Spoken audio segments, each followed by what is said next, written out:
It's all set up and ready to go. Cool. So I guess that's how we can. Should we just start talking? Yeah. Awesome. Well, I guess we need to do an introduction to this. I think we probably do. So we got converted by Dre. He sold us on his podcasting services. He insisted. He was quite insistent, not demanding, pleasant, but not petulant. We're finally here, and hopefully he's not gonna regret this. We should start off. Why have we decided to do this then? Other than obviously being persuaded by Dre, people have been. It's another tactic in the ongoing charm offensive. Yes, the charm offensive. People have been saying for a long time we should have a podcast. So finally, we're bound to public pressure. Yes, yeah, we're pandering. So I get what kind of stuff are we gonna talk about? I think some of it can be talking about what we're up to. I think there's some use there because I think we can tell people our plans. We're not worried about people copying stuff.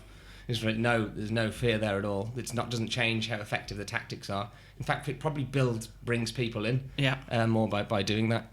And then on top topics, there's certain topics that I guess we can examine, like the. We'll niche down in sales, marketing, and business. Yeah. A variety of things around that. Yeah. And another related, I don't know, what's the word? Disciplines. So one topic I want to, just so we can get into a flow. One topic I'd like to talk about is the ideal talent stack. That's a phrase I took from. I don't know if he came up with it. Oh, I forgot the guy's name now. The Dilbert guy, Scott Adams. That's a phrase he used. I don't know if he came up with it, but it sounds like a very Silicon Valley. Yeah, it does. Yeah. It's got that thing. It sounds like it could be a book, right? Someone's coined that, and it's. But I think that's a good topic because when we give people advice, I tell people just go for it. Like when you're cold pitching, like don't worry about it, just take action. Some people have already got to be kind of good at something to use the charm offensive stuff. They've already got to be a good writer or a marketer or have some skill. I'm thinking if someone's just starting out. How I can imagine how scary that must be because there's so many charlatans and there's so much information, and B, I'd like to be able to give advice to those people that are just starting out because we kind of both fell into the world of marketing. If someone was just starting out, what are the things that they should learn? Like what are the key disciplines? And I would probably say direct response copywriting is probably a really good way of learning about sales and marketing because although it's kind of it's got its own sort of niche that's kind of removed from the rest of marketing. There's a kind of a culty thing around direct response copywriting. You learn about all the principles of persuasion and social proof, scarcity. All of these things are contained within it. Obviously, you can't learn everything from there. I came from a marketing background and then learned it later, but I think it's probably good for people to learn because it's something you can test. So if you get a sales page up, you can very quickly see if you're good or not. Built into the indeed. process of doing it as well. I think that's probably one I would suggest. A lot of marketing is interconnected anyway, though. Yeah. So, like through falling into it, one from marketing venues and pubs and live events, and then from falling into SEO.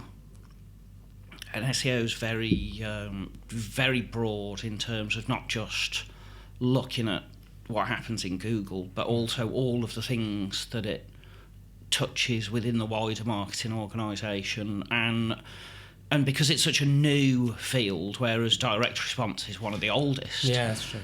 SEO has had this kind of battle to get its seat at the table. Yeah. So like PR director, you wouldn't have an SEO director, but you would have a PR director, whereas actually the SEO team needs the PR team to do certain things in certain ways for what they do to have any effect at all sometimes. Yeah. They both have I can't quite summarise it completely, but both the direct response copywriting and SEO have this dark arts kind of image to them. They both share that culty weird probably thing. More so SEO, because there is a very delineated black hat community in SEO.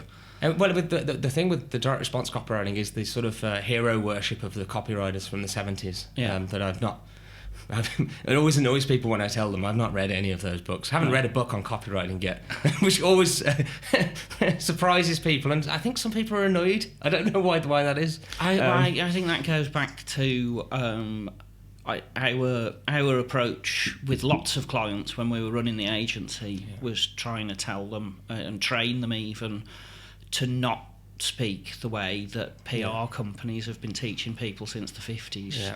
All this boilerplate and boring bullshit language, very formal, and we were always guiding people away from that. And I've just learned of another PR tactic is the use of what's it called? Not passive voice. So mistakes were made. It's like you take out the person.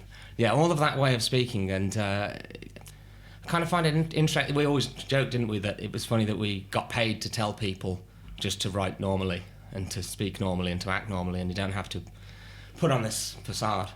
So I'd say, would you say SEO would be something that people should learn? You say they want to go into, say they want to do what we're doing. They want to have an audience and they want to sell stuff to them.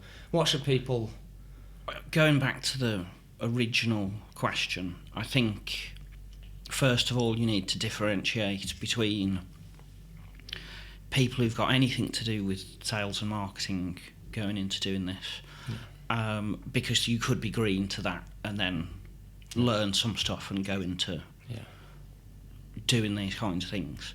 But if you're from any other background and you, like you've got a physical shop or you've got a skill, a trade, whatever, and that is the thing that you want to sell, then obviously learning the marketing side is new, but you've already got a skill and something to talk about and something that you're really strong on and knowledgeable about before you start learning the marketing stuff. So that you're kind of starting with a big head start there. I would... another thing I think... So I think... I would promote learning to be writing funny copy as well, obviously. That goes without saying. Hopefully people will do that. I think one big thing that... it's helped Charm Offensive grow, and I realise this now because I've not been on Messenger for the last few days. I've turned it off because it's not to sound douchey, but like I've got a lot of messages in there, and I realised in doing this like how many conversations I have every day. Like if I'm really trying to get something done, it's like behind the scenes. Like I'm talking to so many people all the time, and I'll message people out of the blue. Alan Bannister, I think, taught me that. I may have done it anyway. He said he would just. I remember even when he wasn't a client, he would still be message me every now and then and say, "Do you want to go? Do you want to meet up? Do you want to?" So everyone that interests me, I will send them a message every now and then. Sometimes drunk. Often randomly. You've always kind of done that though. Anyway. It just happens to work really well for sales. It's massively beneficial. It's like reciprocity at scale. You can create all of these mutually beneficial relationships, and that's really helpful if you can scale it. Because now, even when even when there's like pitches in Charm Offensive, loads of people like and comment on it even without asking, and that's because we've got relationships with these people, and so I think that's a skill. There's something to the. Curiosity, maybe that's more of a trait. I'm genuinely curious about people, but also being able to have those dealings with people, and they're not making every relationship like transactional or trying to track the ROI of every conversation. It's not like I'm just genuinely interested in people, and if I can help them in any way, it doesn't cost anything. It's not adversarial, it's not transactional, it's just much more human. That's one thing I love about this business model is there's no adversarial relationships at all.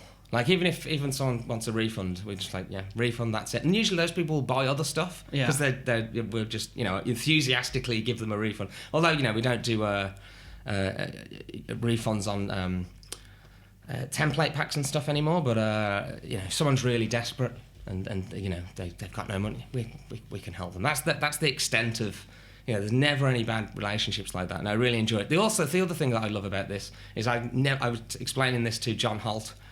We should give him a shout out, his group Insert Gag here.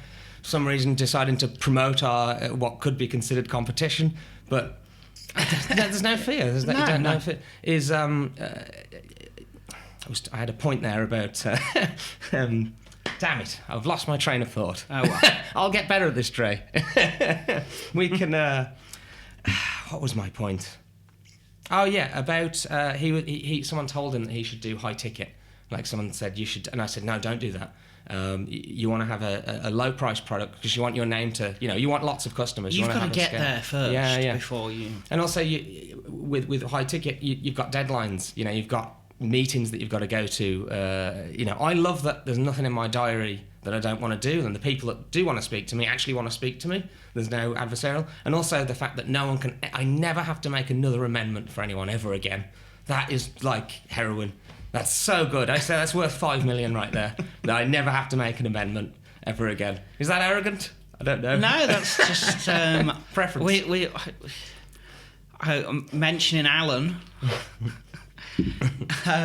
Moving things half a pixel. We don't have to do that anymore. I've never called him out on that. I've always told that story when he's not around.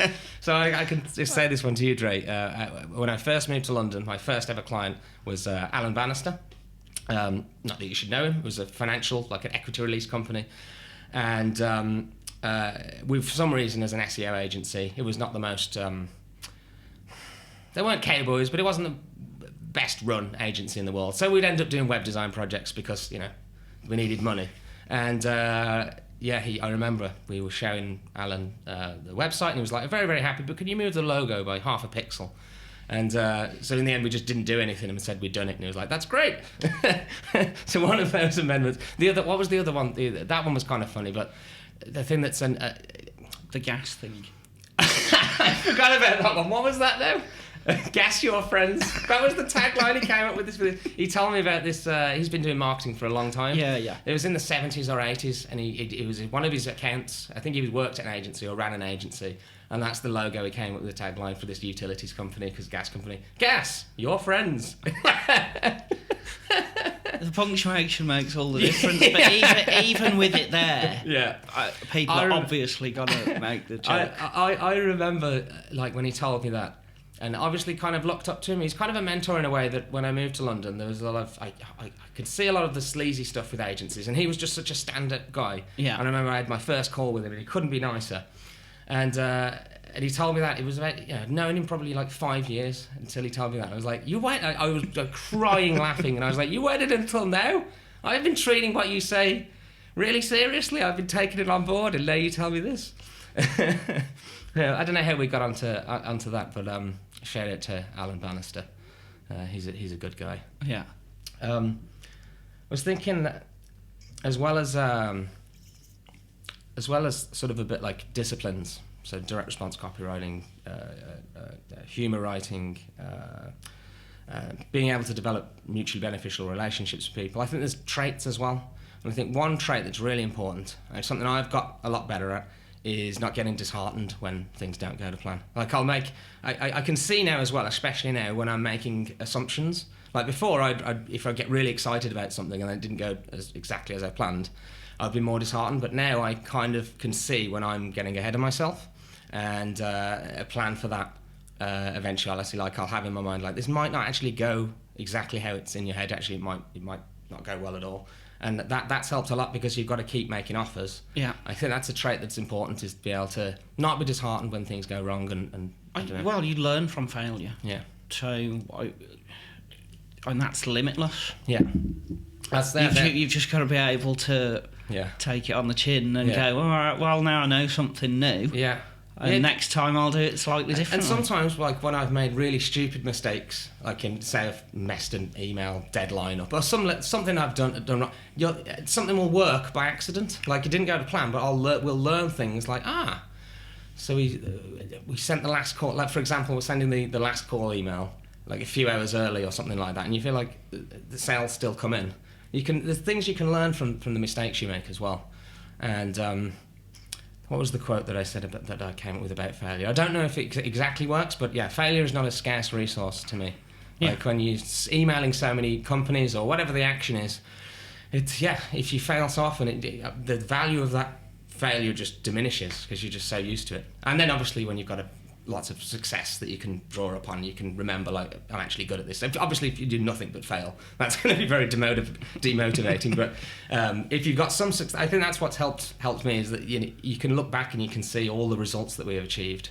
So when something does go wrong, you've got that evidence there. But for people starting out, that has got to be hard. Say you're trying to build an audience and your first few things that you're trying to launch don't work, they flop. I can see why people would get disheartened, but I don't know. I think both, when we started the agency and with starting the Facebook group, the first 3 months was a hell of a lot of effort. Yeah. Doing things, trying things. And then once you get traction, enough momentum, and it's only a little tiny bit of momentum at that point, but once you've got enough that you can see the trajectory, not that you can ease up on it, you've still got to work hard, but you've got a little bit of wind in your sails then, and then you start to get that flywheel effect. Yeah. You're only at the very start of it, and if you look at an exponential curve, it's low for ages until you get to the hockey stick point. Is there something relating to the Pareto principle there? I think that 80-20 there's stuff. something there, because I forget who said this, but it works both ways. Where at the moment now, such as me bragging about not using Messenger because I've got so many messages, you get so many opportunities that come to you when you reach a certain scale. And it's like more than you know how to deal with. Like you have to get good at saying no to things, and that's interesting. That can go both ways. Like if you can go the other way. If you suddenly go on a massive drug binge, or you become an addict, your level of opportunity goes even further. It gets harder to climb out of that. And then the opposite is true. That when you've when you see a certain amount of success, especially with a business model like this, with growing an audience, it does just get really easy. Like we don't have to cold pitch to get on podcasts now. It's just you get invitations. You get invitations to speak. And that's really cool. So it's worth the hard work starting out. And it does help when, if people are liking your content and they're commenting and stuff. That gives you a little bit of momentum as well. That is very true. But we still do cold pitch to get on to different things every now and again when we want to. If it's something cool that we want to do, we still practice. Well, the next thing is because I don't know if you know, we've got the guy responsible for partly responsible for making London Real podcast successful. Am I allowed to mention that? Yeah, sure. Excellent. So I should. We're probably gonna have a running gag where we just keep bringing Dre up and mentioning our long-suffering producer and promote his podcast production. Because that's not an old-fashioned radio trope at all. No, it's highly original. That's one thing I do want to do is I think putting a book together would help, because then you can go on Tim Ferriss and stuff like that. We'll probably do it anyway, but I think there's something about having a book, and then we can cold pitch onto, there's going to be loads of huge podcasts, and then one of those could be a big game changer. There's a few. There's Altucher, is that his name? I'm pronouncing his name wrong probably. There's a few of those. Altucher, that's it. That's the one. Yeah. So I'm gonna at some point we should try and get on a few of those. That would be very cool. But yeah, those first 3 months. We still have aspirations. From time to time. There's no end though where we can take this. That's the really exciting thing. Is if we want to write a book, even if it's fiction, or if we want to make after a while, say we get an audience of 50,000. So the Facebook's at 10,500 at the moment. Say we get to 50k or 100k. We could launch anything. Like we could write a novel and guarantee we would get a best-selling novel with the audience of a certain size. Obviously, you'd want the book to be good, but you could really write a piece of shit and probably get it to fly. You would sell some. You could, it's because it's such a low price a book. You could obviously, I'd never want to put out crap, but one thing I've learned, especially in the last 2 years, is all of these systems are not as difficult to navigate as people think. Like. When you see someone that's a successful author that's it's really just about getting to the right people. Like if growing an audience or getting a publisher to reply to you, all of these things are very achievable. Like it's I don't know what my point was there. I'll get better at this, Trey. I'm loving this. It's really good. Oh, awesome. That's good. The other thing to tack on to that is that anyone can do this. Yeah. It's really. If we can do it, anyone can. It is crazy. People, I think here's a really important trait that I've to growing an audience, and it's something Colin told me. The cult of copy. There's going to be lots of name dropping for some reason.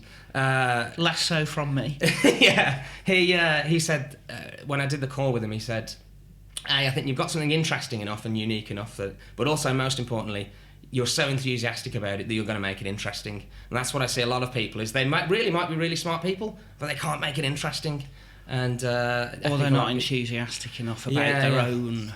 That's partly confidence in themselves and partly confusion about all the different systems and how they tie together and the little bits that you've got to do, and partly just raw enthusiasm, which, as we know, works really well for sales and human connection. That's actually a quote from. There's a quote that I want to bring up from. It was actually a London Real podcast. I forget the guy's name. He was a motivational speaker guy. Went to prison briefly. Peter Sage. He said, enthusiasm is the cheapest cosmetic, the most cost-effective cosmetic available. I think that was the line, and I like that line. I think it's quite true. Yeah. Because when you find I'm not going to, shouldn't really name drop Curtis for no reason, but that's a trait of his that I really liked. That I really like is his enthusiasm. He is as enthusiastic about other people's endeavours as his own. Yeah. And I've always it's a very intoxicating trait. That's an incredibly likable trait to have, and. I genuinely think that sometimes I get more excited about other people's stuff, like Ari, his new group. What's it called again? I should know that, but it's gone blank. Think Like a Detective. Yeah. Like, how exciting is that? The what is it? The head of consumer psychology for Twitter, retired police detective, cognitive psychologist. And I was like, oh my god, you've beaten the drunk cold email story. There's so much to work with here. So many fun things. Yeah, and there's it is fun. That's another cool thing that we get to do is we can promote anyone, and it would be cool to build up that collection of brilliant deviants, if we want to call it that or not. I don't know if it's a good name or not. I think we already did that. Did we? Oh, okay. Well, we'll use it then. Yeah, that's what it's called. Because there was a chance that it was because of Colin. I went with Charm Offensive because it could have been Brilliant Deviants. Yeah. But it's a much better name. I can't believe nobody had used it. I thought some PR agency or something like that. I know that there's other people, but no one in marketing had used it, so it worked. Those fools. Yeah. So that was part of the reason is I was like, we need to create a company because someone else will start a company with this at some point. What else should we? What else should we move on to? Other traits, I guess, is what would you consider other important traits? I think a way to frame this slightly differently is we have a big crossover in skill sets, but also we're quite different in a lot of ways. Yeah. We do quite a good job of feeding off each other. Yeah. You're a specialist in some particular areas, and I've always been a generalist. So you can say, I want to do this. Yeah. And then I go, I know enough about that, or I can quickly learn a little bit about that so that we can put some tech around it. Or there is, I think, quite a big question for a lot of people about whether they can do stuff on their own. Mm. And clearly, that can happen. Some people can do that, but I've known other people who have wanted to start an agency or a business or whatever, and they know what they want to do, they're passionate about it, they're enthusiastic, but they feel that they need to have a business partner. They know that they're missing some skills, and they spend all their time looking for a business partner instead of doing what they want to do and it happening naturally. That's another thing is us working together. Our minds obviously work differently with different people. Yeah. Obviously, I bombard you usually at 11 in the morning with just like idea, and just the brunt of that. Usually, and it's I'm like, I haven't had my 4th cup of tea yet. This is too soon. You're going to have to be mixing my loud laughter in, aren't you? I know. So that's an interesting. That's actually a discipline that I think is important. Basic tech skills, like being able to get WordPress up. That's like, get WordPress up and say. I think if people need to be able to get a sales page up, they need to be able to get an offer up and pitch it themselves. That's because otherwise, if you're relying on, even if they're really reliable, you're relying on external developers. That's a time, it's going to take longer. You got to brief them. You got to, if you can do it yourself. But ultimately, you've got to know whether it's done properly or not. Yeah. So, like when we were running the agency, you were focused mostly on sales and some client work, and I did all of the business stuff and all of the tech stuff. And then as we got bigger and bigger and we got more people in, I had to know that the person running the social media department and all of the people under her were doing the right thing. I had to know that the guy running the SEO department and all the people under him were doing the right things. I had to know that our tech stack was right for our website, our marketing, our email, all of the HR stuff. I wasn't doing it all myself, but I had to know enough about it to make sure that it was all right. Yeah. So you've got to be able to have that sort of top overview sort of thing before you can start let other people do it. And the way that you get that is by doing it yourself until you get to the point where you have to delegate it. Yeah, I think something that helped me being a nerd all through my teens, or well, still am, but is I played with Photoshop, so I wasn't a great designer, but I could use it, and the same with programming. I actually have two Trojans that I wrote because I wanted to learn how to make a remote administration Trojan. That's how I learned network programming. I was an awful programmer, as you can imagine, how disorganised and awful it was. But now I can. That benefited me because I can understand programmatically somewhat how things work. So you know what a reasonable request to a programmer is and what isn't. And I think that's helped. And also I think this is something I definitely want to talk about. Is the people talk about mindset a lot. And I wanted to cover. I look at it a bit differently. I think it's not black hat thinking, but there is something to that. I got into marketing through SEO.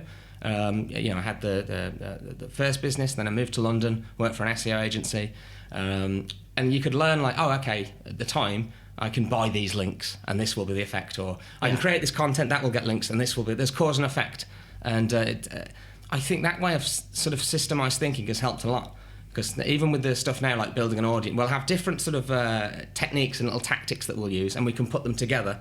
I think there's something to that. It's helped me definitely learning SEO, and especially black hat SEO, just because there's a way of thinking there that I think has massively helped me. I don't know if I can't speak for sure on that, but I think that's partly an influence. I actually, weirdly, I was thinking about this a little bit earlier. Because of my mathematics background, and that's what I did my degree in, and I've never used anything really from my degree directly, but that way of thinking, understanding how math works, then makes it very easy for me to see how biology, chemistry, physics works.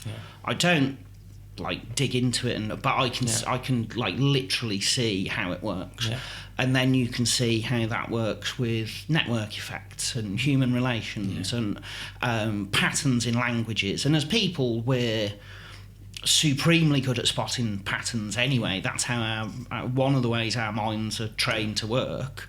Like our fight or flight response is based on heuristics, not on real data. There's so much stuff intertwined there, but it is kind of codified into some kind of system by looking at it through a mathematical window. So it's the same thing. Yeah, it's interesting. Derived in a different way. Yeah, didn't you say there's the two universal languages, math and music, I think?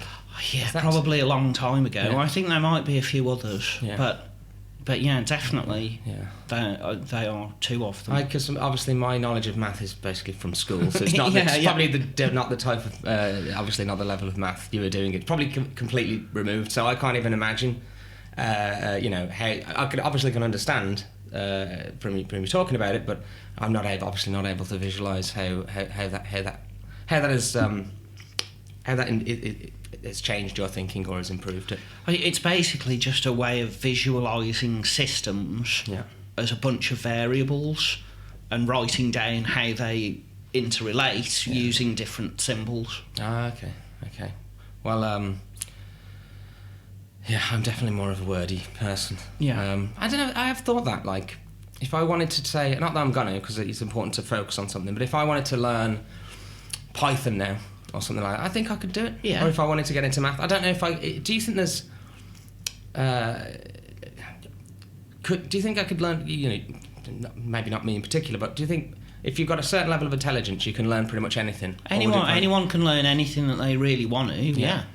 It's going to be more difficult for others based on traits, I guess, if you're more inclined for certain things, but yeah, don't worry, I'm not going to start trying to learn Python. That would be horrible for everyone, all involved, including me yelling at my computer. God, if there was like a webcam in my house of how I talk to my cat and then how I talk to technology, I think people would stop following me very quickly. There would be a sharp disparity. People would stop taking notice of anything I say from that point. So thankfully that is not a thing.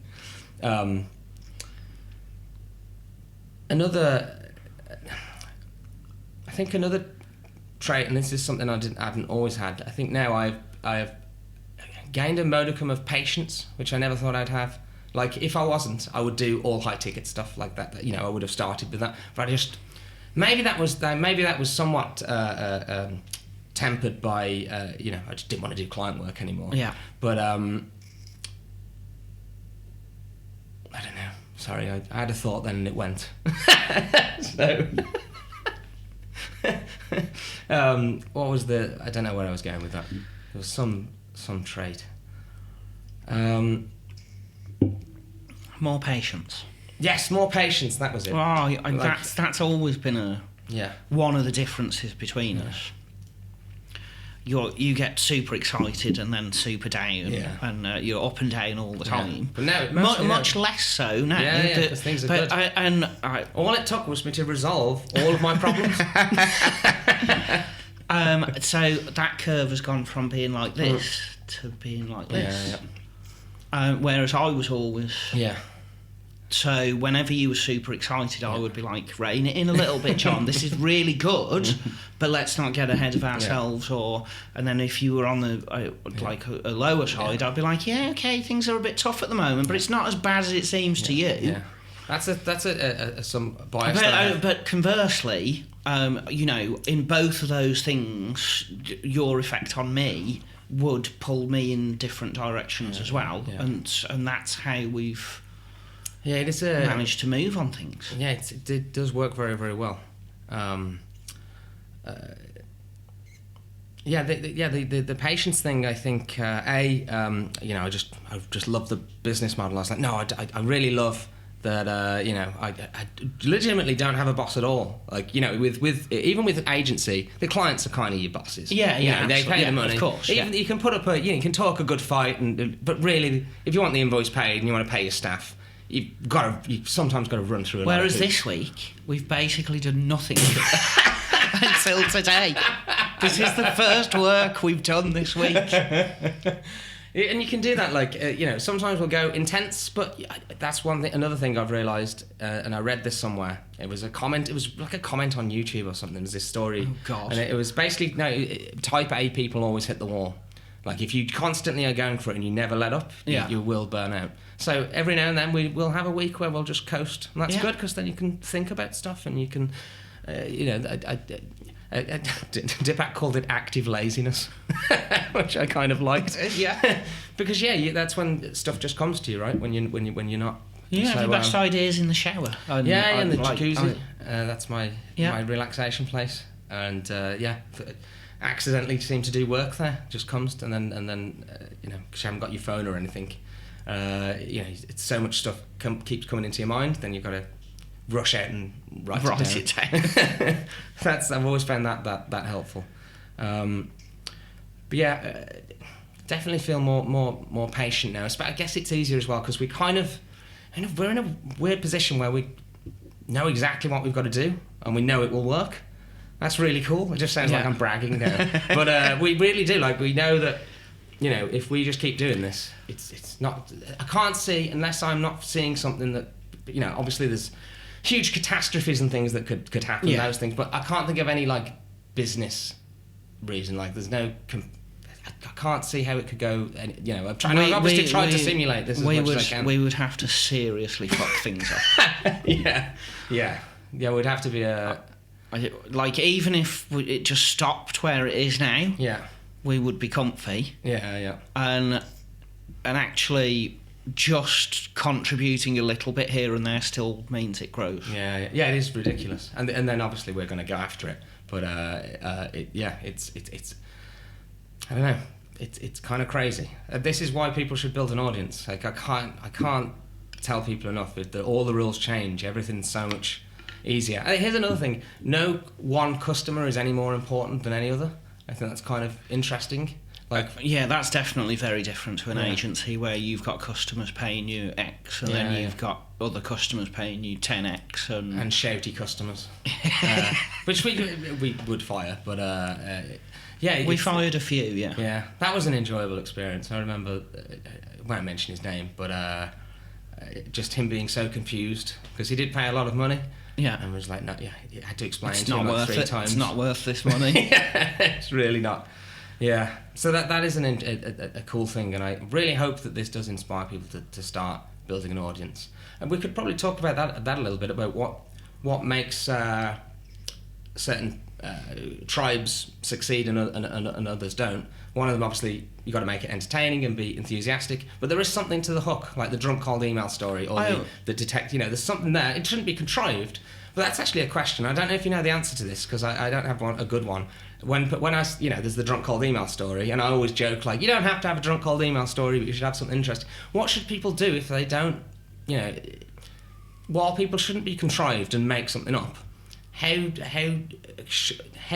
could someone create, say they haven't got a drunk cold email story or something like that, how can people make their topic interesting if it isn't inherently interesting? Is there a way that people can do that? I don't think that's a very good premise. Pretty much everything is interesting to someone. Yeah.